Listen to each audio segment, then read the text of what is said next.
Music नए अंदाज में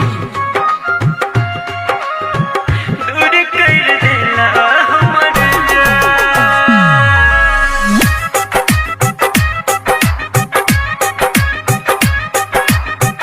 आप सुन रहे हैं संदीप सुमन को।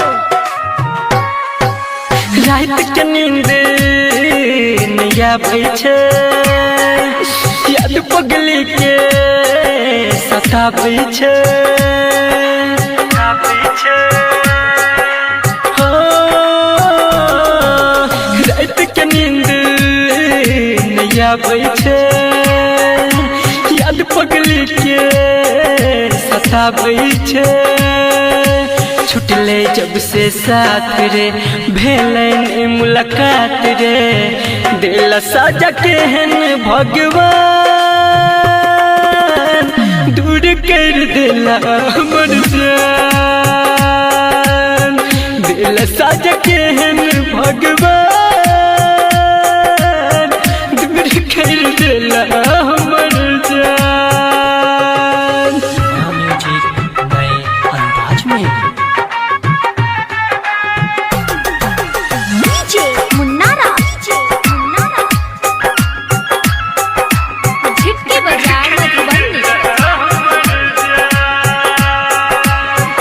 भोर के कुहक जब बन के कोयलिया, आबे लागे याद हमरा जान के बोलिया। ओ, भोर के कुहक जब बन के कोयलिया, आबे लागे याद हमरा जान के बोलिया। मिले ने कतो चैन रे, रहै छी बेचैन रे, देखला पगली के मुस्कान दूर कर देला हमर जान। दिल साजा केहन भगवान दूर कर देला हमर जान।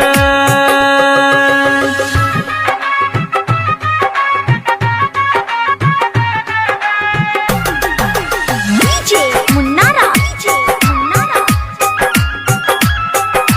झिटके बाजार मधुबनी।